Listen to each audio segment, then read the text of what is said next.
Pancreas, spleen is our mucus buster.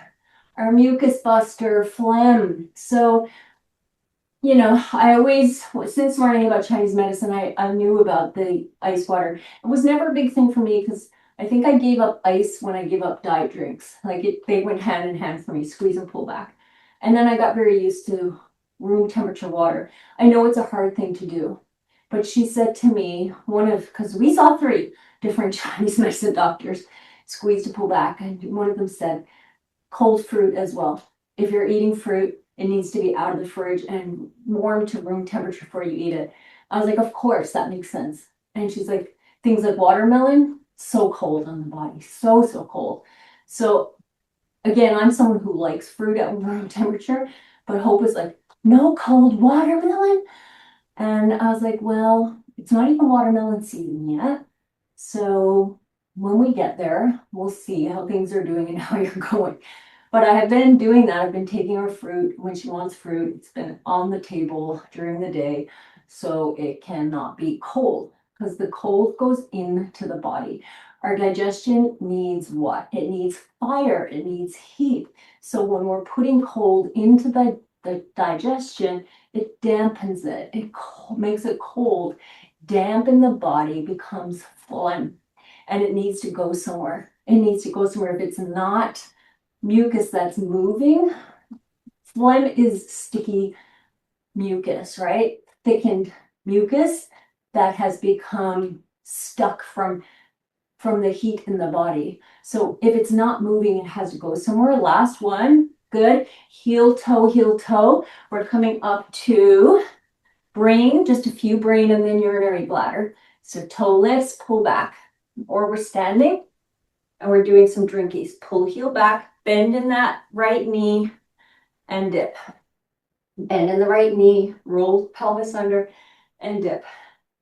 Does anyone else tell their husbands they want to pop them in the nose? God, please tell me you do.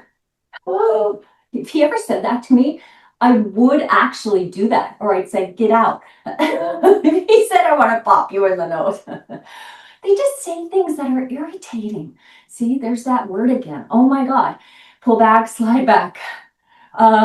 So yes, dampness. So it has to go somewhere. And so one of them said it's going to her nasal cavities.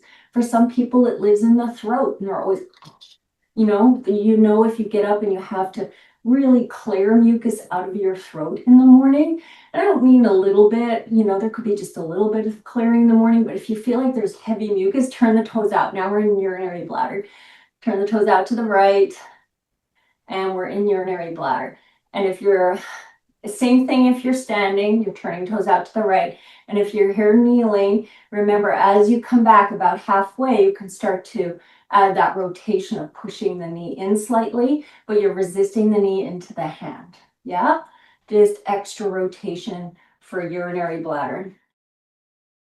And phlegm is where stuff lives. Or I should say, like a petri dish for things in the body. We want things flowing and moving. When phlegm gets there and stuck, it's just a breeding ground for things to hang out. Like the pollens get stuck, like the pathogens, the viruses. It's a nice little place for them to get busy. So we want things moving. So cold food on the digestion. She also said that about salads, which I've told you guys a few times. If you're eating salads, let the lettuce get to room temperature. Chop up your veg. Let it be room temperature so you're not eating cold cucumber, cold celery. Now in the summer, it might be a bit different because you're also very hot. But even then, the digestive fire is a little weaker in the summer.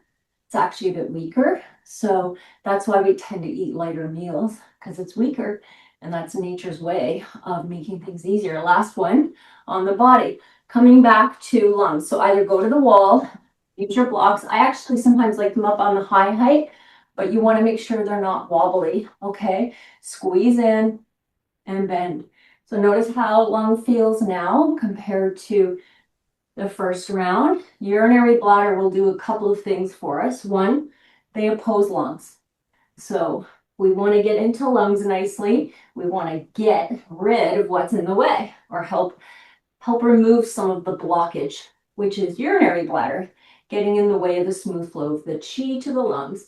Also, urinary bladder will help us stand up nice and erect our posture. And what happens when we have nice erect stance? Our pelvis is in a nice position, our shoulders are back, our chest is more open, right? So it's a double duty, double whammy. Last two, last one. Very nice. Take a little break, take a sip of water. I know that was a lot to digest on many levels, wasn't it? Okay, bring the left foot out to the left. Squeeze the ball of the foot towards the knee. We're coming back to liver, and send the bum back.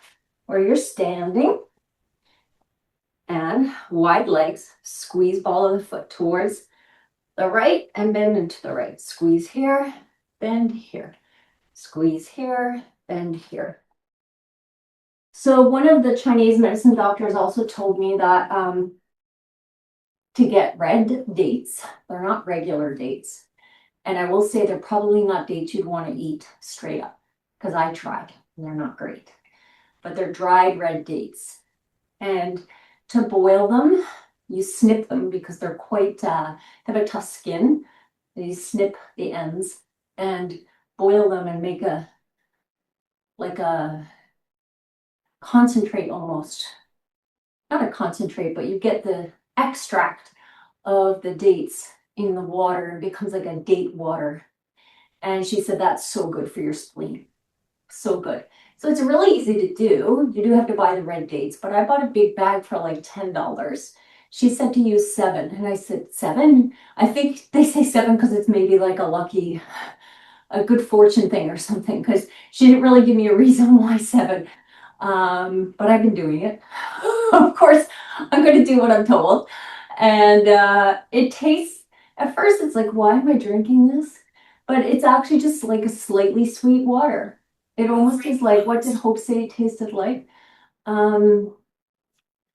She compared it to something.